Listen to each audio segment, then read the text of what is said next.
പിതാവിൻ്റെയും പുത്രൻ്റെയും പരിശുദ്ധാത്മാവിൻ്റെയും നാമത്തിൽ ആമേൻ. എൻ്റെ പ്രിയപ്പെട്ടവർ, ഇന്ന് ഡിസംബർ മാസം 29-ാം തീയതി ഞായറാഴ്ചയാണ്. എല്ലാവർക്കും സുപ്രഭാതം, സ്നേഹവന്ദനം. നമുക്ക് പ്രത്യക്ഷ പ്രാർത്ഥനയിലേക്ക് പോകാം.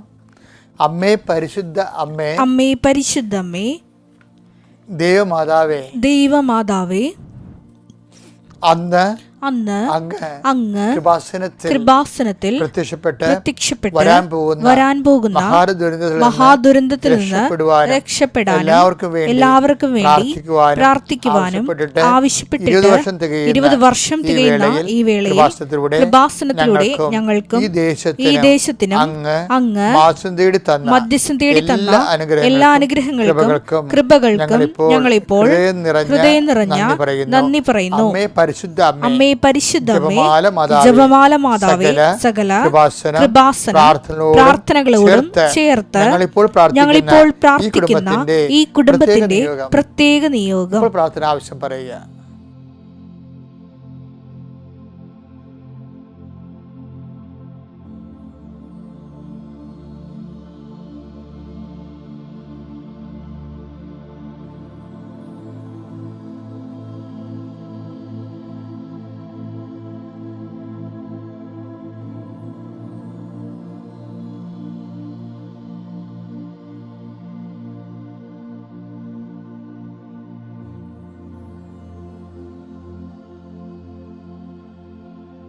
അമ്മയുടെ പ്രത്യക്ഷീകരണത്തിന്റെ ദ്വാദശക വേളയിൽ ഞങ്ങൾക്ക് സാധിച്ചു തരുവാൻ കനിയണമേ. ആമേൻ. വിശ്വാസ പ്രമാണം. സർവശക്തനായ പിതാവും ആകാശത്തിന്റെയും ഭൂമിയുടെയും സൃഷ്ടാവുമായ ദൈവത്തിൽ ഞാൻ വിശ്വസിക്കുന്നു. അവിടുത്തെ ഏകപുത്രനും ഞങ്ങളുടെ കർത്താവുമായ ഈശോമിശിഹായിലും ഞാൻ വിശ്വസിക്കുന്നു. ഈ പുത്രൻ പരിശുദ്ധാത്മാവിനാൽ ഗർഭസ്ഥനായി കന്യകാമറിയത്തിൽ നിന്ന് പിറന്ന് പൊന്തിയോസ് പീലാത്തോസിന്റെ കാലത്ത് പീഡകൾ സഹിച്ച് കുരിശിൽ തറയ്ക്കപ്പെട്ട് മരിച്ച് അടക്കപ്പെട്ട് പാതാളങ്ങളിൽ ഇറങ്ങി മരിച്ചവരുടെ ഇടയിൽ നിന്ന് 3-ാം നാൾ ഉയർത്ത് സ്വർഗത്തിലേക്ക് എഴുന്നള്ളി സർവശക്തിയുള്ള പിതാവായ ദൈവത്തിന്റെ വലതുഭാഗത്തിരിക്കുന്നു. അവിടെ നിന്ന് ജീവിക്കുന്നവരെയും മരിച്ചവരെയും വിധിക്കുവാൻ വരുമെന്നും ഞാൻ വിശ്വസിക്കുന്നു. പരിശുദ്ധാത്മാവിലും ഞാൻ വിശ്വസിക്കുന്നു.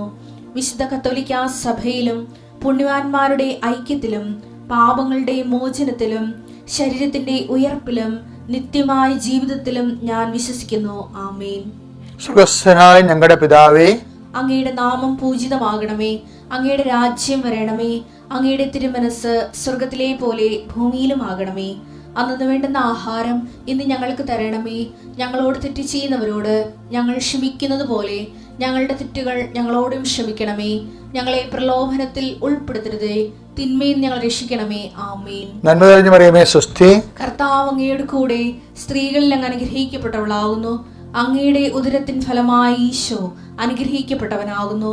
പരിശുദ്ധ മറിയമേ, തമ്പുരാന്റെ അമ്മേ, പാപികളായ ഞങ്ങൾക്ക് വേണ്ടി ഇപ്പോഴും ഞങ്ങളുടെ മരണസമയത്തും തമ്പുരാനോട് അപേക്ഷിക്കണമേ. ആമേൻ. നമ്മൾ അനുദിന അനുഗ്രഹ പ്രാർത്ഥനയിലേക്ക് പ്രവേശിക്കുകയാണ്. ഇന്നത്തെ കാര്യങ്ങളാണ് അനുദിനം ഉള്ള കാര്യങ്ങളാണ് അനുദിന അനുഗ്രഹ പ്രാർത്ഥന വരേണ്ടത്.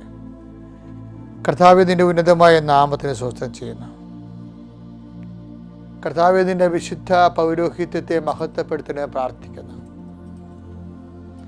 കർത്താവ് സഭയിലുള്ള സാന്നിധ്യം പ്രകടമാക്കണമെന്ന് പ്രാർത്ഥിക്കുന്നു.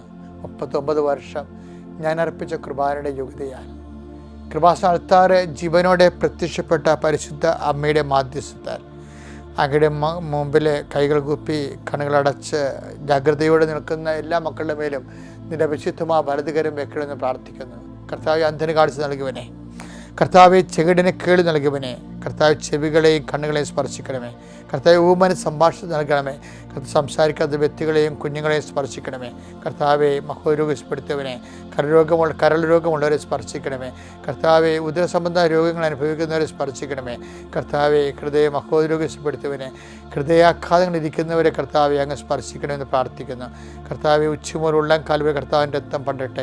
എല്ലാ അസ്ഥികളിലും പേശികളിലും കർത്താവെ അസ്ഥിക്കുഴകളിലും കർത്താവ് ജോയിൻസിലും ലിഗമെൻറ്റിലും പ്രയാസങ്ങളുള്ളവരെ നിന്റെ തിരുമുറിവാൾ നാണിപ്പെടുത്താതെ വളർന്ന് വലുത് കർത്താവ് നീ സ്പർശിക്കണം പ്രാർത്ഥിക്കുന്നു കർത്താവെ. കർത്താവ് ആ ഓപ്പറേഷൻ കഴിഞ്ഞതിന് ശേഷവും കർത്താവെ, ചികിത്സകളെല്ലാം കഴിഞ്ഞതിന് ശേഷം, ഫിസിയോതെറാപ്പി കഴിഞ്ഞതിന് ശേഷം കർത്താവെ, വിലക്ഷണമായിരിക്കുന്ന അസ്ഥിഭാഗങ്ങളെ കർത്താവെ നീ സ്പർശിക്കണം പ്രാർത്ഥിക്കും. ജോലിക്ക് പോകാൻ പറ്റാത്തവർ, ചികിത്സ കഴിഞ്ഞ് സൗഖ്യപ്പെട്ടു പക്ഷേ ജോലിക്ക് പോകാൻ പറ്റാതെ അവശത അനുഭവിക്കുന്നവർ നീ സ്പർശിക്കണം പ്രാർത്ഥിക്കുന്നു. കിടപ്പിലായപ്പോരെ ഇരിക്കുന്നവരെയും സ്പർശിക്കണം, ഇരിപ്പിലായപ്പോരെയും കർത്താവ് നീ സ്പർശിക്കണം പ്രാർത്ഥിക്കുന്നു. കർത്താവ് ജോലിക്ക് പോകാൻ പറ്റാത്തവരെ, ജീവിതമാർഗ്ഗം മുട്ടിയിരിക്കുന്നവരെ നീ സ്പർശിക്കണം പ്രാർത്ഥിക്കുന്നു. കർത്താവിൻ്റെ ഉന്നതമായ നാമത്തിൽ കർത്താവ് പല ജോലിക്ക് പോയിട്ട് വൈകുന്നേരം ആകുമ്പോൾ കിട്ടിയില്ലെന്നും പറഞ്ഞ് സങ്കടത്തോടെ തിരിച്ചു വരുന്ന മക്കളെ ഓർത്തുകൊണ്ട് കർത്താവെ അങ്ങനെ നാമത്തിൽ പ്രാർത്ഥിക്കുന്നു. ദൈവത്തിൻ്റെ കരുണ അവരുടെ കഴിവ് കൊണ്ടല്ല, കുടുംബത്തിൻ്റെ കൃപ കൊണ്ടല്ല, മറിച്ച് നിൻ്റെ യോഗ്യത, നിൻ്റെ കരുണ കൊണ്ട് കർത്താവെ അങ്ങനെ മക്കളെ സന്ധിക്കുന്നത് പ്രാർത്ഥിക്കുന്നു. എൻ്റെ കർത്താവ് ഈ നിമിഷം അസ്ഥികൾ പൊങ്ങിയിരിക്കുക, മുതുകൽ അതിന് പൊങ്ങലെ കാണിച്ചു തരികയും ചെയ്യുന്ന അവസ്ഥകളിൽ മുതുകനെ കർത്താവ് നടുവലിനെ സ്പർശിക്കണേ പ്രാർത്ഥിക്കുന്നു. ദൈവത്തിൻ്റെ കരുണ അസ്ഥികളെ സ്പർശിക്കട്ടെ, ദൈവത്തിൻ്റെ കരുണ നിൻ്റെ കിഡ്നികളെ സ്പർശിക്കട്ടെ, ദൈവത്തിൻ്റെ കരുണ നിൻ്റെ അലർജി രോഗങ്ങളെ സ്പർശിക്കട്ടെ. ഉച്ചമുതലുള്ള കാലുവരെ കർത്താവിൻ്റെ രക്തം നിങ്ങളെ പടരട്ടെ. എൻ്റെ കർത്താവിൻ്റെ ഉന്നതമായ നാമത്തിൽ, സഭയുടെ അധികാരത്തിൽ, കുരിശിൻ്റെ അടയാളത്തിൽ, ദൈവശക്തിയാൽ കർത്താവിൻ്റെ നാമത്തെ മഹത്വപ്പെടുത്താൻ പ്രാർത്ഥിക്കുന്നു.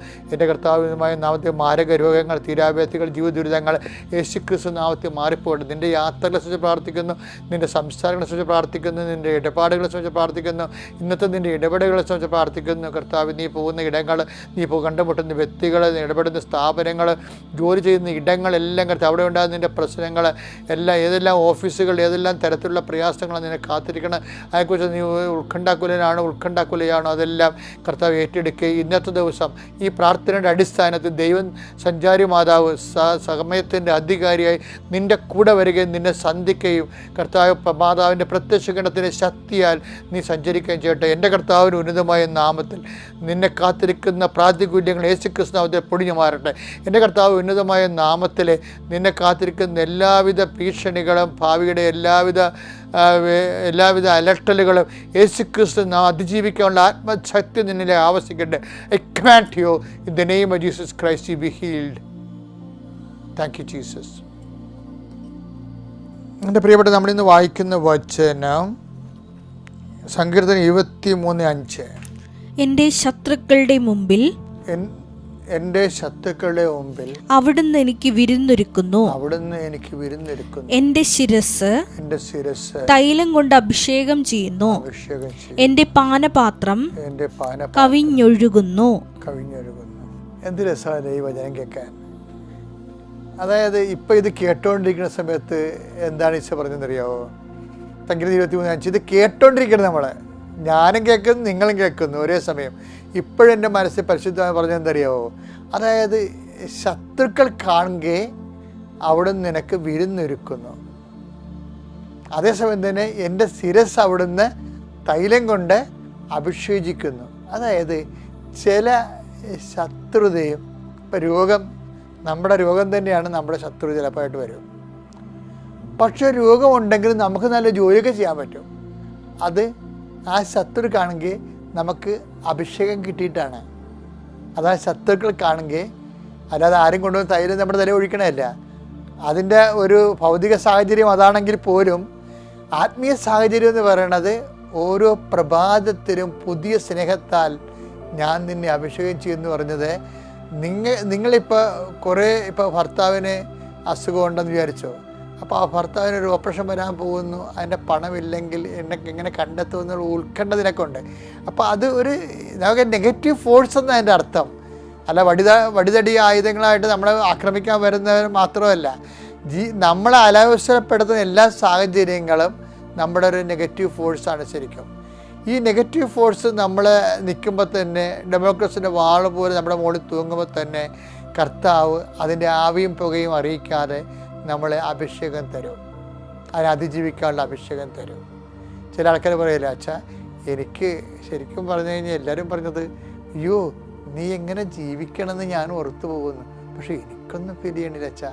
അതായത് എന്താ കാര്യം, ഇവർക്ക് ആ ഒരു സാഹചര്യം മറ്റുള്ളവർ കാണുമ്പോൾ ഭയങ്കരമായിട്ട് അവർക്ക് പകപ്പുണ്ട്, പക്ഷെ നമ്മൾക്ക് ആന്തരികമായിട്ട് ഒരു സൗഖ്യമാണുള്ളത്. എന്താണ്?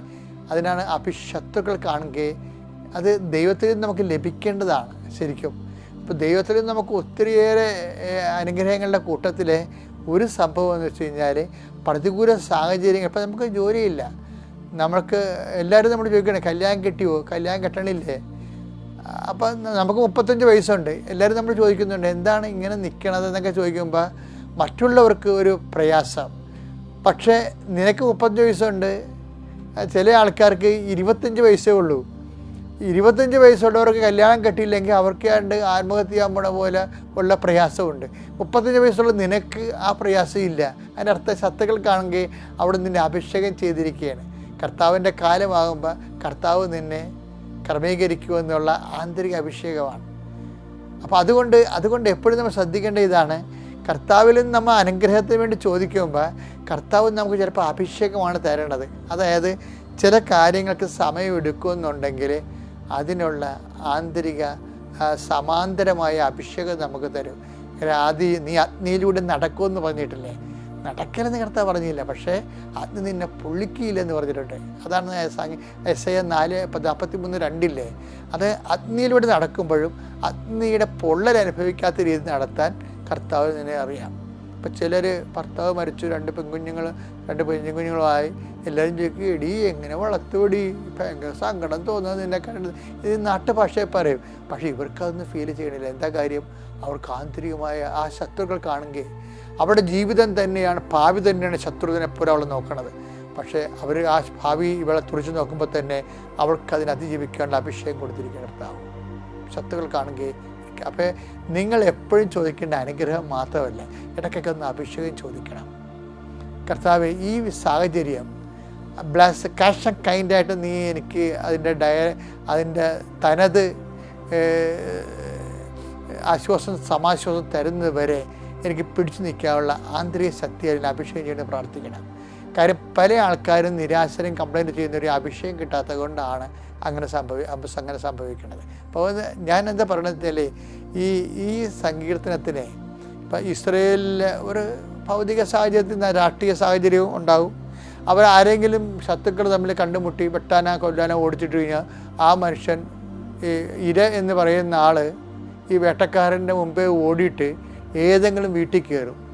വീട്ടിൽ കയറി കഴിഞ്ഞാൽ അതിൻ്റെ കൾച്ചർ ഹിസ്റ്ററി അനുസരിച്ച് എന്താ പറയണമെന്ന് വെച്ച് കഴിഞ്ഞാൽ ആ വീട്ടുകാരൻ ഒരു ഗ്ലാസ് വൈൻ എടുത്ത് കൊടുക്കും.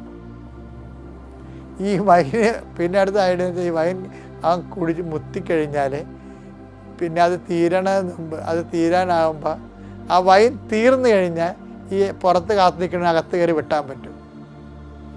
പക്ഷെ അതിൻ്റെ നിയമം അനുസരിച്ച് കൾച്ചർ അനുസരിച്ചിട്ട് വൈൻ തീരാതിരിക്കാൻ വേണ്ടി ഇയാൾ വീണ്ടും ഒഴിച്ചു കൊടുക്കും. ഇയാൾ സിബ് ചെയ്യും, 2-3 തുള്ളി ഇറക്കി കഴിഞ്ഞാൽ വീണ്ടും 2-3 തുള്ളി ഒഴിച്ചു കൊടുക്കും. എന്താണെന്ന് അറിയാമോ?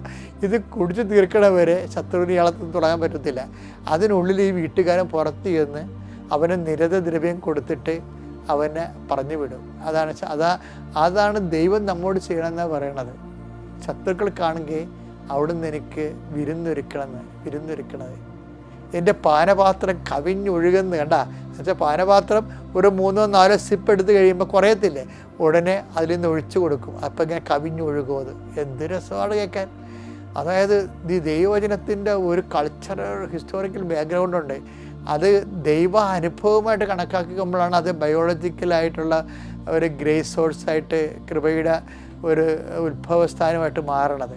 അപ്പം അതുകൊണ്ട് കർത്താവിൻ്റെ വചനങ്ങളെല്ലാം ആധ്യാത്മിക അനുഭവങ്ങളിൽ നിന്ന് ഉരുത്തിരിഞ്ഞ് വന്നിട്ടുള്ളതാണ്. ഇപ്പോൾ അതുപോലെ തന്നെ എൻ്റെ പാനപാത്രം കവിഞ്ഞൊഴുകുകയാണ്. ഇതുപോലെ തന്നെയാണ് നീ എന്നിട്ട് പറയും, ഞാൻ നിൻ്റെ ശത്രുക്കളെ നിൻ്റെ പാദപിടമാക്കോളും, നീ എൻ്റെ വലതുവശത്തിരിക്കാൻ പറയും. എന്താണ് നമ്മൾ ചെയ്യേണ്ടത്? എന്താണ്? കർത്താവിൻ്റെ വചനം കേട്ട് കർത്താവിൻ്റെ വചനങ്ങൾ പാലിച്ചുകൊണ്ട് വിശുദ്ധിയോടെ ജീവിക്കാൻ നോക്കണം. അല്ല ശത്രുക്കൾ വരുമ്പോൾ വേറെ ശത്രുക്കൾ ഉണ്ടാക്കി നമ്മളെവിടെയെങ്കിലും ചില ആൾക്കാരുണ്ടല്ലോ മാസ്റ്റർ ചില പാർട്ടിക്കാർ ചെല്ലുമ്പോൾ അതിനേക്കാൾ കാവാലികരായ മറ്റു പാർട്ടിക്കാരിൽ പോയി അവർ അംഗത്വം എടുക്കും. അത് എവിടെ പിന്നെ പുതിയ കർത്താവ് പറഞ്ഞ പോലെ വാളെടുക്കുന്ന വളരെ പുതിയ വാള് സൃഷ്ടിക്കാനേ ഉള്ളു. പക്ഷേ നീ കർത്താവിലേക്ക് തിരിച്ചു വന്നു കഴിഞ്ഞാൽ എല്ലാം സ്റ്റോപ്പാകും. എന്താ കാര്യം? കർത്താവ് നിന്നെ സന്ധിക്കുകയും ചെയ്യും, നിൻ്റെ ജീവിതം ദൈവത്തിൻ്റെ കൃപയിൽ നിറയുകയും ചെയ്യും. അതാണ് ബൈബിളിൻ്റെ ഒരു ഫോർമുല എന്ന് പറയണത്.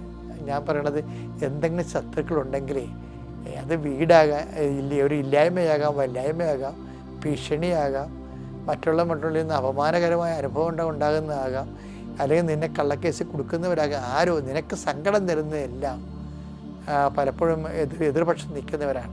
അവർ കാണുകയും വിരുന്നൊരുക്കാൻ കഴിവുള്ള കർത്താവിൻ്റെ മുമ്പിലാണ് നീ നിൽക്കുന്നത്. അതുകൊണ്ട് തന്നെ നീ എപ്പോഴും ദൈവത്തിൻ്റെ വലതുവശത്തായിരിക്കാൻ നോക്കണം. വചനം വായിക്കണം, വചനം പാലിക്കണം.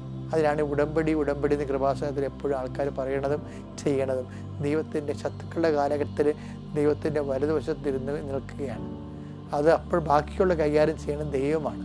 അപ്പം നമ്മുടെ ഈ വിഷയം ദൈവത്തിന് ഏൽപ്പിച്ചുകൊണ്ട് ഇന്നത്തെ ദിവസം എന്തെല്ലാം വിഷയം ഉണ്ടായാലും നീ ദൈവത്തിൻ്റെ വലത് ഭാഗത്ത് നിൽക്കുക. കർത്താവ് നിൻ്റെ പാനപാത്രം കവിഞ്ഞൊഴുകാൻ പോലെ അത് വറ്റിപ്പോകാതിരിക്കാൻ വേണ്ടി കർത്താവ് നിനക്ക് കൃപ ഒഴിച്ചു തന്നുകൊണ്ടേയിരിക്കും. തൻ്റെ സ്നേഹത്തെ നിനക്ക് നിറച്ചു തന്നുകൊണ്ടേയിരിക്കും. ദൈവം നിന്നെ അനുഗ്രഹിക്കട്ടെ. Praise the Lord. അത്യപൂർവ ദൈവാനുഭവങ്ങൾ ഇനി നിങ്ങൾക്കും സ്വന്തം. ഈ യൂട്യൂബ് ചാനൽ ഇതുവരെ സബ്സ്ക്രൈബ് ചെയ്തിട്ടില്ലെങ്കിൽ ഇപ്പോൾ തന്നെ സബ്സ്ക്രൈബ് ചെയ്യുക. ഈ വീഡിയോ ഇപ്പോൾ തന്നെ നിങ്ങളുടെ സുഹൃത്തുക്കൾക്ക് ഷെയർ ചെയ്തുകൊണ്ട് കർത്താവിൻ്റെ പ്രേക്ഷിതരാകുക.